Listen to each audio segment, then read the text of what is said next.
नमस्कार. मी श्याम नाईक.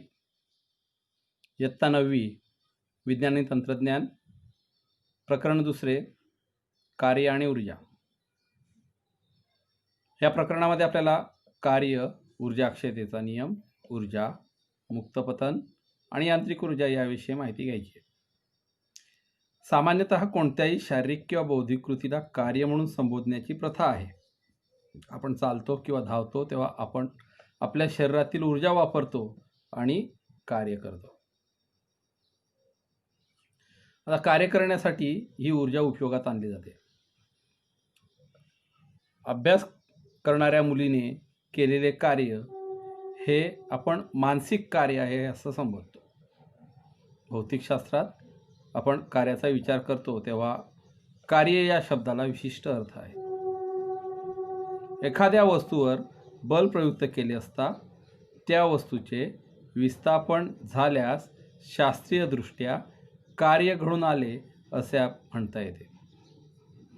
एखाद्या पदार्थावर प्रयुक्त केलेल्या बलाने केलेले कार्य हे बलाचे परिणाम आणि पदार्थाचे बलाच्या दिशेने झालेले विस्थापन ह्यांच्या गुणाकारा इतके असते हे आपल्याला माहिती.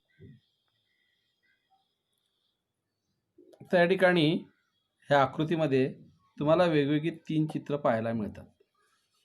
पहिल्या याच्यामध्ये एक मुलगी खेळण्यातील गाडी ओढत आहे. दुसऱ्या याच्यामध्ये आपण जर बघितलं तर या ठिकाणी एक मुलगी त्या टेबलवरती असलेली वस्तू हाताने सरकवत आहे. तर क या आकृतीमध्ये बघा की एका गाडीने दुसऱ्या गाडीला ओढलेलं आहे. यावेळी बल आणि बलाच्या दिशेने कार्य घडते, बलाच्या दिशेने विस्थापन होते आणि यामुळं या ठिकाणी कार्य घडून येते. तर या उदाहरणामध्ये आपण जर बघितलं F हे प्रत्यक्ष लावलेले बल व F1 हे विस्थापनाच्या दिशेतील बल. या ठिकाणी बल जे आहे ते बलाच्या बरोबर लंबरूप बलाच्या दिशेने नसून या ठिकाणी लावलेलं बल हे काही अंश कोनातून बल लावलं गेलेलं आहे आणि त्यामुळं आपल्याला जे घडून आलेलं कार्य आहे ते आपल्याला काढायचं आहे. आणि म्हणून F1 हे विस्थापनाच्या दिशेने प्रयुक्त असलेलं बल जर मानलं आणि S हे विस्थापन मानलं तर F बरोबर F1S म्हणजे बल F दोरीच्या म्हणजे क्षितिज समांतर रेषेतील काही अंशाच्या कोनातून प्रयुक्त केलेले ते बल आहे. आता या ठिकाणी एक त्रिकोण बघू आपण. या त्रिकोणामध्ये कॉस थिटा बरोबर कोणालगतची बाजू भागिले कर्ण हे सूत्र आपल्याला माहिती आहे आणि म्हणून कॉस थिटा बरोबर F1 छेद F आणि म्हणून F1 बरोबर F कॉस थिटा. म्हणून या बलाने झालेले कार्य W बरोबर F cos theta S, W बरोबर FS कॉस थिटा. थिटाच्या विशिष्ट मूल्यासाठी झालेल्या कार्याबद्दलचे निष्कर्ष आपल्याला इथे या कोष्टकाच्या साहाय्याने अभ्यासता येतील.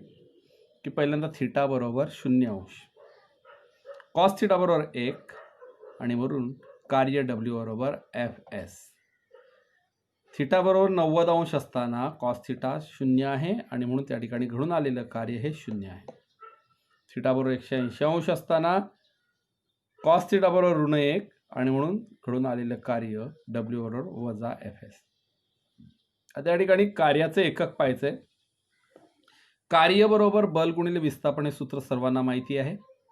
SI पद्धतीत बलाचे एकक न्यूटन आहे आणि विस्थापनाचे एकक मीटर आहे आणि म्हणून कार्याचे एकक न्यूटन मीटर आहे. यालाच जूल असे म्हणतात आणि म्हणून 1 जूलची व्याख्या आपण बघतोय ती नीट पाठांतर करायची, लक्षात ठेवायची आहे.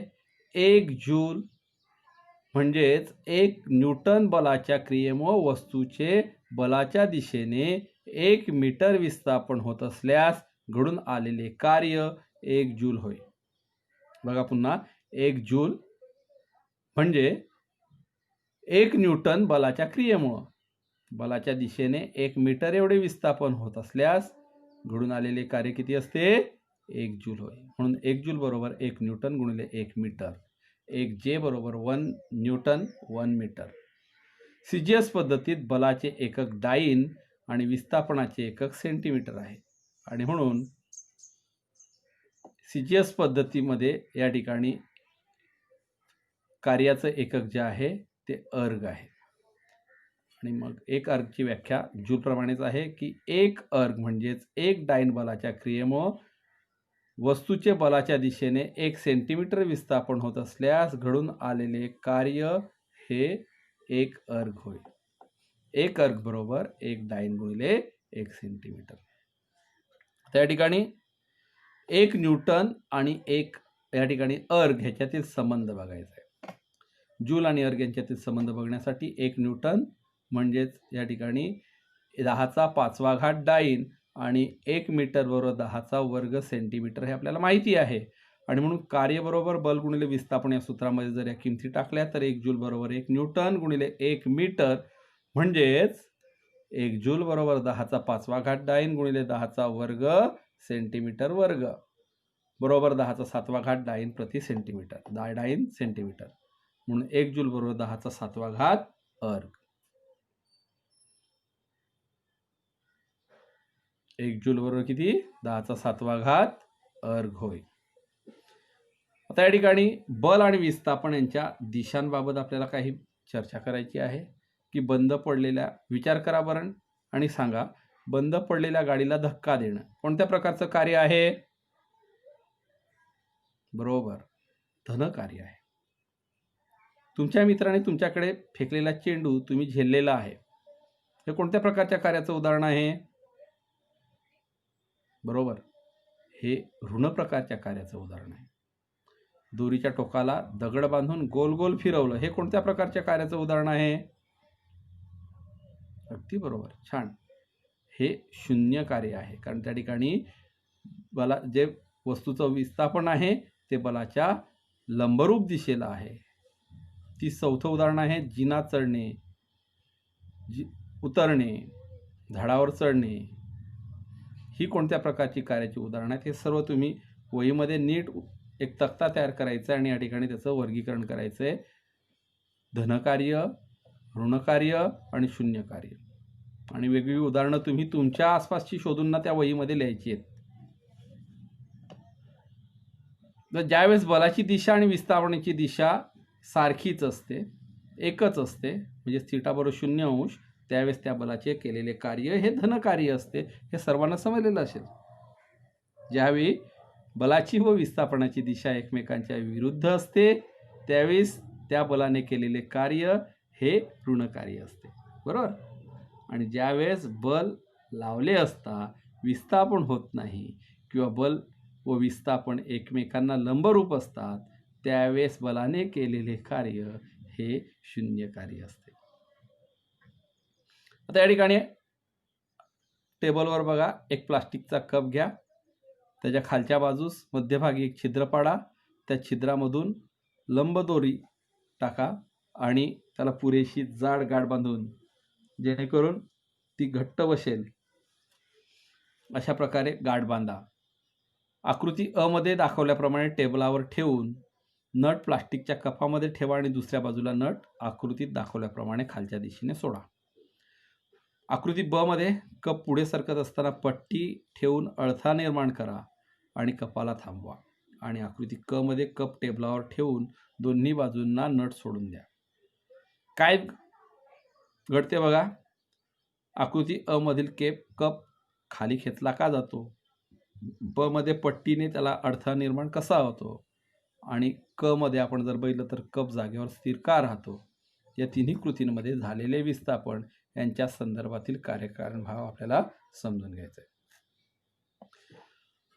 आता आपल्याला एक उदाहरण बघायचं आहे की चंद्र हा पृथ्वीचा नैसर्गिक उपग्रह आहे. तसंच आपण मानवाने सुद्धा अनेक कृत्रिम उपग्रह पृथ्वीभोवती सोडलेले आहेत. आणि समजा एक कृत्रिम उपग्रह पृथ्वीभोवती वर्तुळाकार कक्षेत परिभ्रमण करत आहे. उपग्रहावर आलेले गुरुत्वीय बल व उपग्रहाचे विस्थापन एकमेकांना लंब दिशेत असल्याने गुरुत्वीय बलाने केलेले कार्य हे नेहमी शून्य असते. आता भारतामध्ये अनेक संस्था आहेत. त्या संस्थांपैकी अशीच एक संस्था आहे राष्ट्रीय भौतिक प्रयोगशाळा दिल्ली नॅशनल फिजिक्स लॅबोरेटरी. ह्या संस्थेविषयी थोडीशी माहिती जाणून घेऊया. ही संस्थेची संकल्पना 1943 मध्ये मांडण्यात आली आणि ही प्रयोगशाळा वैज्ञानिक आणि औद्योगिक अनुसंशोधन परिषदेच्या नियंत्रणात कार्य करत आहे. तिथे भौतिकशास्त्राच्या विविध शाखांमध्ये मूलभूत संशोधनाचे कार्य चालते, तसेच उद्योगांना आणि विकास कामात गुंतलेल्या विविध संस्थांना मदत करण्यात येते. जी मापनाची राष्ट्रीय मानके आहेत ती प्रस्थापित करणे हा या संस्थेचा प्रमुख उद्देश आहे. चला पुढे बघू आपण. उदाहरण सोडवलेले जे आहे ते त्यातलं पहिलं उदाहरण बघा. एका 20 किलोग्रॅम वजनाची वस्तू 10 मीटर उंचीवर घेऊन जाण्यासाठी लागणारे कार्य काढा. पृथ्वीचं गुरुत्व बल G बरोबर 9.8 मीटर पर सेकंद वर्ग. दिलेलं काय काय आहे बघा. M म्हणजे वस्तुमान 20 किलोग्रॅम, S म्हणजे विस्थापन 10 मीटर आणि G म्हणजे 9.8 मीटर पर सेकंद वर्ग. F बरोबर mg या ठिकाणी बरोबर 20 गुणिले 9.8. या ठिकाणी Gचं मूल्य हे नेहमी ऋण का घेतात, कारण ते बलाच्या विरुद्ध दिशेने कार्य करत असते आणि म्हणून F बरोबर वजा 196 न्यूटन. W बरोबर Fs बरोबर वजा 196 गुणिले 10 म्हणजेच W म्हणजेच घडून आलेलं कार्य हे वजा 1960. बलाची दिशा विस्थापनाच्या विरुद्ध दिशेने असल्याने या ठिकाणी कार्य जे आहे ते ऋण कार्य आहे आणि ह्याचंच हे ऋण चिन्ह आपल्याला या उदाहरणामध्ये मिळालेलं आहे. दुसरं उदाहरण बघा.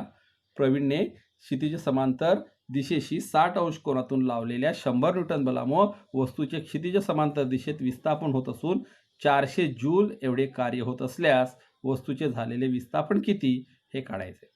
काय काय दिलेलं आहे. थिटा कॉस थिटा बरोबर कॉस 60 अंश बरोबर 1/2 दिलेला आहे. थिटा 60 अंश, F 100 न्यूटन, W 400 जूल. काय काढायचे. विस्थापन काढायचे. S बरोबर काय. W बरोबर Fs कॉस थिटा. 400 बरोबर 100 गुणिले S. कॉस थिटाची किंमत या ठिकाणी कॉस 60ची 1/2 दिली म्हणून गुणिले 1/2 म्हणून 400चे 100 बरोबर 1/2 बरोबर S म्हणजे 400 गुणिले 4 गुणिले 2 बरोबर S म्हणजे S बरोबर 8 मीटर म्हणजे वस्तूचे 8 मीटर एवढे विस्थापन होईल. आता या ठिकाणी पुढचा टॉपिक आहे ऊर्जा. कोणतंही कार्य घडून येण्यासाठी ऊर्जा वापरली जाते. ऊर्जेची आवश्यकता असते किंवा ऊर्जा वापरली तर कार्य घडून येते आणि म्हणून आपल्याला ऊर्जेविषयी माहिती करून घेणं हे आवश्यक आहे. रोपे कुंडीत लावली आणि ती अंधारात ठेवली तर ती कोमेजून जातात. का. कारण त्यांना अन्न तयार करण्यासाठी सौर ऊर्जेची गरज असते. घरामध्ये टेप अथवा टीव्हीचा आवाज खूप वाढवल्यास घरातील भांडी हलतात. तुम्ही बघितलं असेल की ज्यावेळेस बाहेर डीजेचा आवाज सुरू असतो त्यावेळेस आपल्या छातीवर सुद्धा दाब पडतो. काही वेळेस तुम्ही असं पण ऐकलं असेल की गणपतीच्या मिरवणुकीमध्ये डीजेचा आवाज मोठा लावल्यामुळं त्या ठिकाणी इमारतींना तडे गेलेले आहेत. ज्यांना हृदयरोग, उच्च रक्तदाब ह्याचा त्रास आहे अशा लोकांना हा डीजेचा आवाजाचा खूप त्रास होतो, कारण त्यामध्ये ध्वनी ऊर्जा आहे. तिसरं उदाहरण आहे बघा. सूर्यप्रकाशामध्ये धरलेला बहिर्वक्र भिंगाच्या साहाय्याने कागद आपल्याला या ठिकाणी जाळता येतो. आता या पदार्थामध्ये जी ऊर्जा आहे ती ऊर्जा म्हणजेच काय, तर आपण भौतिकशास्त्रामध्ये ऊर्जा म्हणजेच कार्य करण्याची क्षमता होय. पदार्थाची ऊर्जा, कार्य आणि ऊर्जा ह्यांची एककं सारखीच आहे. SI पद्धतीमध्ये जूल आणि CGS पद्धतीमध्ये अर. ऊर्जा विविध रूपात आढळते, जसं यांत्रिक ऊर्जा, प्रकाश ऊर्जा, ध्वनी ऊर्जा, विद्युत चुंबकीय ऊर्जा, रासायनिक ऊर्जा, सौर ऊर्जा. हे तुम्हाला सर्वांना माहिती आहे. आता या ठिकाणी जी यांत्रिक ऊर्जा आहे त्या यांत्रिक ऊर्जेचे आपल्याला 2 प्रकार पाहायला मिळतात. पहिली आहे गतिज ऊर्जा आणि दुसरी आहे स्थितिज ऊर्जा. आता गतिज ऊर्जा म्हणजे काय, तर उदाहरण बघू आपण. पहिलं, वेगवान चेंडू स्टंपवर आढळला. कॅरमच्या स्ट्राईकने सोंगटीला मारले आणि गोट्या खेळत असताना एका गोटीने दुसऱ्या गोटीवर मारलं. या उदाहरणामध्ये तुमच्याला काय लक्षात येते, बरोबर, की गतिमान वस्तू स्थिर वस्तूवर आढळल्यास स्थिर वस्तू गतिमान होते. म्हणजेच पदार्थाच्या गतिमान अवस्थेमुळे पदार्थास प्राप्त झालेल्या ऊर्जेस गतिज ऊर्जा असे म्हणतात. एखाद्या बलाने एक वस्तू अंतरातून विस्थापित करण्यासाठी केलेले कार्य म्हणजे त्या वस्तूने मिळवलेली गतिज ऊर्जा होय. मग गतिज ऊर्जा बरोबर कार्य. गतिज ऊर्जाला इंग्रजीमध्ये आपण कायनेटिक एनर्जी म्हणतो. म्हणून केई बरोबर कार्याचं सूत्र आहे एफ गुणिले एस. गतिज ऊर्जेचं समीकरण आपल्याला इथे तयार करायचं आहे. समजा एम वस्तुमानाची एक वस्तू स्थिर अवस्थेत आहे आणि त्यावर लावलेल्या बलामुळे ती गतिमान झाली आहे. यू हा तिचा आरंभिक वेग आहे. येथे ती स्थिर असल्यामुळे यू बरोबर 0 आहे. त्या वस्तूवर एफ एवढे बल लावल्याने त्या वस्तूवर ए एवढे त्वरण कार्य निर्माण झाले आहे. टी या कालावधीनंतर तिचा वेग व्ही झाला आणि या कालावधीत तिचे झालेले विस्थापन एस आहे आणि म्हणून वस्तूवर झालेले कार्य डब्ल्यू बरोबर एफ गुणिले एस. न्यूटनच्या दुसऱ्या नियमानुसार एफ बरोबर एम ए, एस बरोबर तसेच या ठिकाणी एस बरोबर यू टी बरोबर हाफ ए टी स्क्वेअर. परंतु आरंभिक वेग 0 असल्यामुळं एस बरोबर 0 अधिक 1/2 ए टी वर्ग म्हणून एस बरोबर 1/2 ए टीचा वर्ग. डब्ल्यू बरोबर एम ए गुणिले 1/2 ए टीचा वर्ग म्हणून डब्ल्यू बरोबर 1/2 एम ए टीचा वर्ग. न्यूटनच्या गतिविषयक पहिल्या समीकरणावरून व्ही बरोबर यू प्लस ए टी म्हणजेच व्ही बरोबर 0 प्लस ए टी. 0 यू सुरुवातीचा वेग आरंभिक वेगा 0 असल्यामुळे यू बरोबर 0 आहे म्हणून व्ही बरोबर ए टी. व्ही वर्ग बरोबर ए टीचा वर्ग म्हणून डब्ल्यू बरोबर 1/2 एम व्हीचा वर्ग. म्हणजे या ठिकाणी गतिज ऊर्जेचं आपल्याला समीकरण मिळालं के ई बरोबर 1/2 एम व्हीचा वर्ग. वस्तूने मिळवलेली गतिज ऊर्जा म्हणजेच त्या वस्तूवर झालेले कार्य होय. आता या ठिकाणी सोडवलेले एक उदाहरण आहे. 250 ग्रॅम वस्तुमानाचा दगड उंचावरून खाली पडला तर त्याचा वेग 2 मीटर पर सेकंद असेल तर त्यामध्ये किती गतिज ऊर्जा सामावलेली आहे. आता या ठिकाणी काय काय दिलेलं आहे. एम दिलंय 250 ग्रॅम म्हणजेच ते किलोग्रॅम मध्ये आपण जर घेतलं तर त्याला 1000 ने भागावं लागेल आणि म्हणून एम बरोबर 0.25 किलोग्रॅम.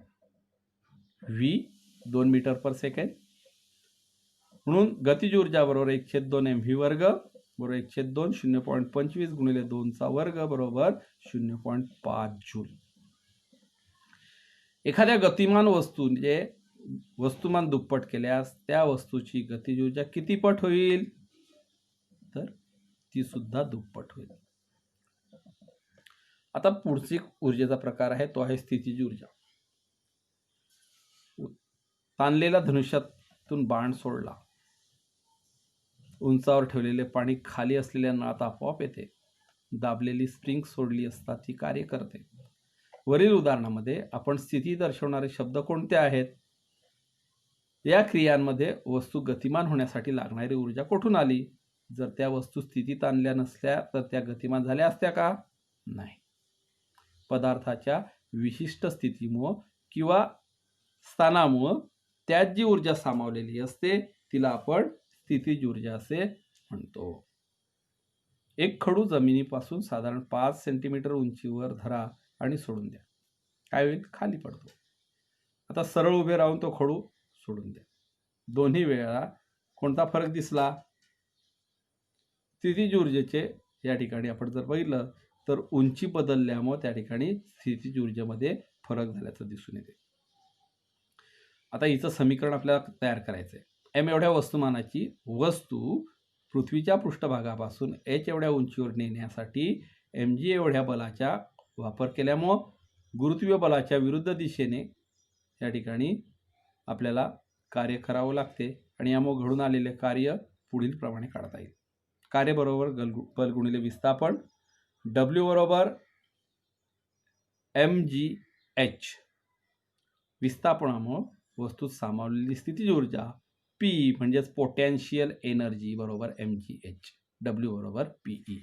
विस्थापनामुळे एम जी एच एवढी स्थितीज ऊर्जा सामावली जाते. उदाहरण बघू. 10 मीटर उंच इमारतीच्या वरील टाकीत 500 किलोग्रॅम वस्तुमाना एवढे पाणी साठवलेले असल्यास त्या पाण्यामध्ये साठवलेली स्थितीज ऊर्जा किती. उंची h 10 मीटर आहे, पाण्याचं वस्तुमान m 500 किलोग्रॅम आहे आणि त्यावर कार्य होणारं गुरुत्वबल 9.8 मीटर पर सेकंद वर्ग आहे. पोटेन्शियल एनर्जी म्हणजे स्थितीज ऊर्जा बरोबर mgh, p बरोबर mgh बरोबर 10 गुणिले 9.8 गुणिले 500, म्हणजेच या ठिकाणी पोटेन्शियल एनर्जी म्हणजे स्थितीज ऊर्जा ही 49,000 जूल एवढी आहे. अजय व अतुल या ठिकाणी टेबलावर ठेवलेल्या m वस्तुमानाच्या चेंडूची स्थितीज ऊर्जा काढायला सांगितले आहे. त्यांची उत्तरे काय येतील? ती वेगळी असतील का? यावरून तुम्ही काय निष्कर्ष काढाल? तर स्थितीज ऊर्जा ही सापेक्ष असते. अजय सापेक्ष चेंडूची ऊर्जा आणि अतुल सापेक्ष चेंडूची ऊर्जा ही वेगवेगळी असेल, कारण या ठिकाणी दोन्हींच्या सापेक्ष उंची या वेगवेगळ्या आहेत.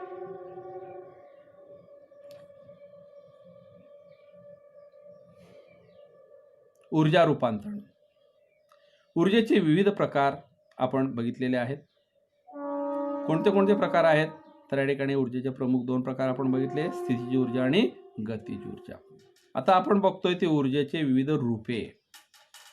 ताणलेला रबराचा तुकडा, वेगाने जाणारी मोटार, वाफेमुळे वाजणारी कुकरची शिट्टी, दिवाळीत वाजणारे फटाके, विजेवर चालणारा पंखा, चुंबक वापरून कचऱ्यातील लोखंड बाहेर काढणे, जोराने आवाज झाल्यास खिडक्यांची तावदाने फुटणे, ही काही ऊर्जेची रूपे आहेत. यामध्ये आपण जर बघितलं तर ऊर्जेचे एका रूपातून दुसऱ्या प्रकारात रूपांतरण करता येते. उदाहरणार्थ दिवाळीतील फटाके उडवल्यात त्यातील रासायनिक ऊर्जेचे ध्वनी आणि प्रकाश आणि उष्णता या 3 ऊर्जामध्ये रूपांतरण होते.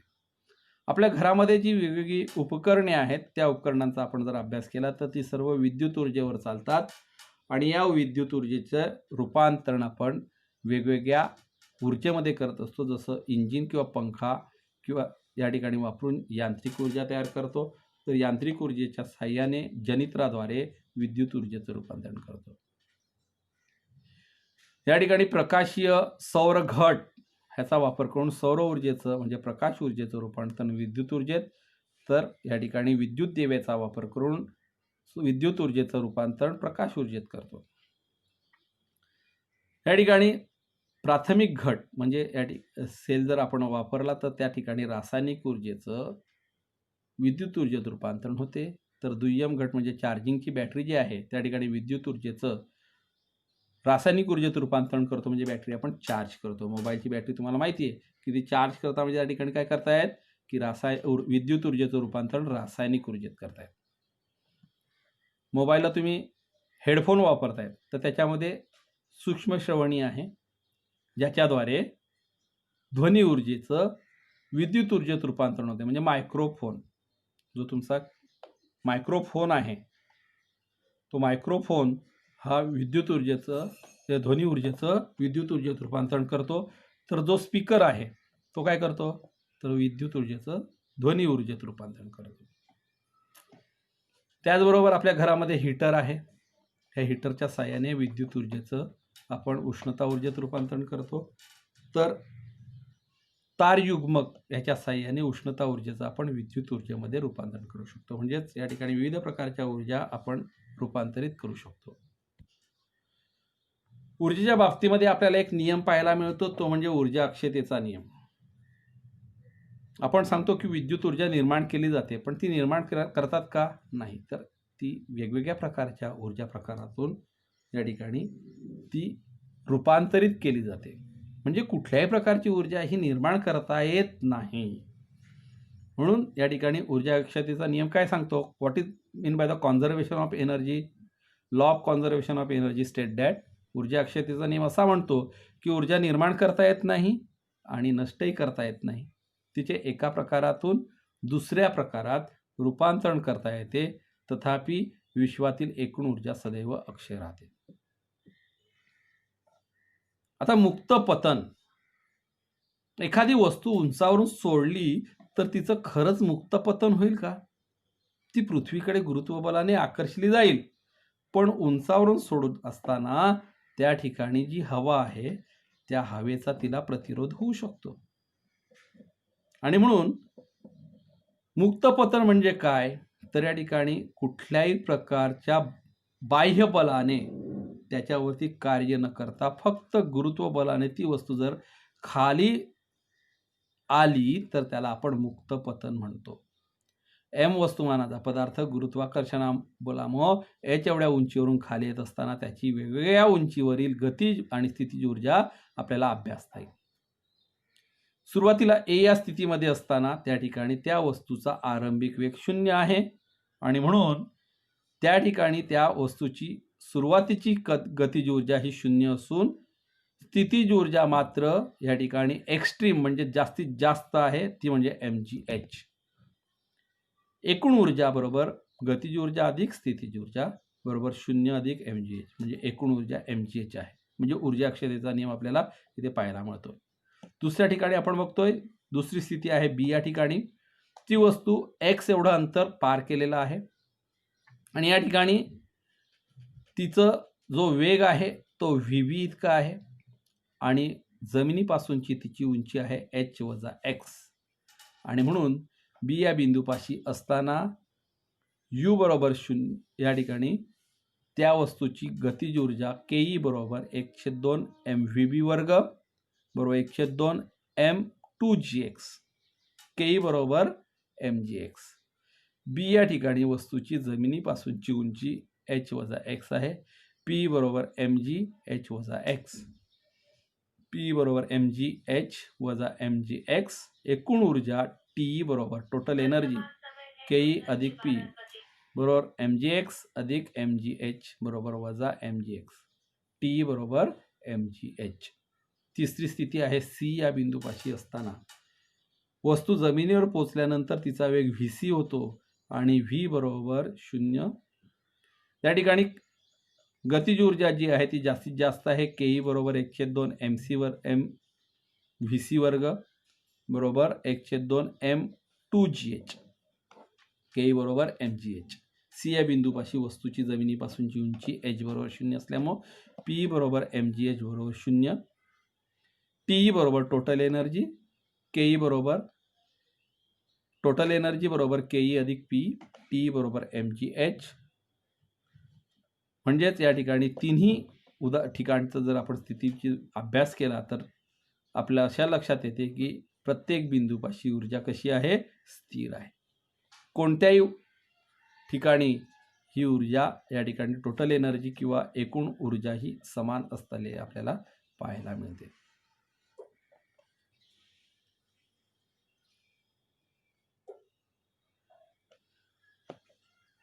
तर शक्ती म्हणजे काय?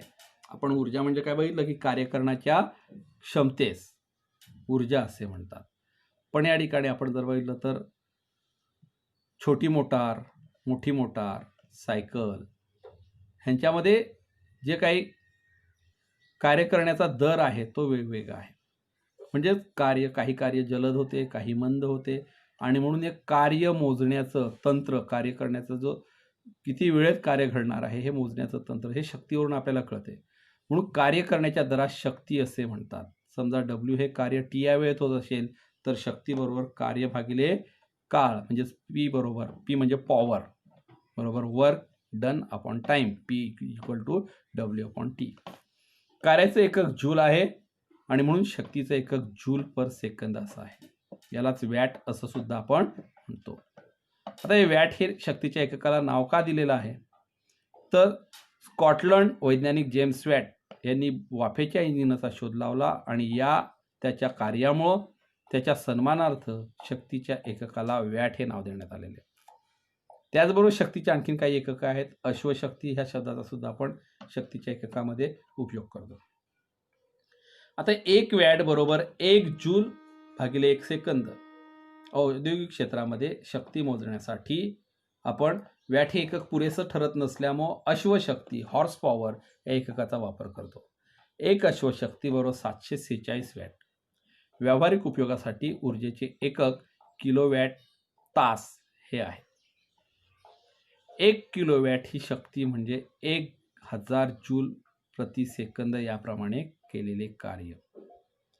1 किलोवॅट अवर बरोबर 1 किलोवॅट गुणिले 1 अवर बरोबर 1000 गुणिले 3600 सेकंद. एका तासाचे सेकंद 3600 आहेत बरोबर या ठिकाणी 1 किलोवॅट बरोबर 3.6 गुणिले 10⁶ जूल. आपण घरगुती वापरासाठी जी काही वीज वापरतो ती 20 किलोवॅट अवर या एककातच मोजली जाते. आणि म्हणून या ठिकाणी आपल्या घरामध्ये जी विजेचा मीटर आहे त्या मीटरमध्ये 1 युनिट बरोबर 1 किलोवॅट अवर. सोडवलेलं उदाहरण बघा. सोराली 20 किलो वजनाची बॅग 5 मीटर उंचीवर नेण्यास 40 सेकंद लागतात, तर तिची शक्ती किती? एम बरोबर 20 किलोग्रॅम, एच बरोबर 5 मीटर, टी बरोबर 40 सेकंद. सोरालीने लावलेले बल एफ बरोबर एम जी बरोबर 20 गुणिले 9.8 बरोबर 196 न्यूटन.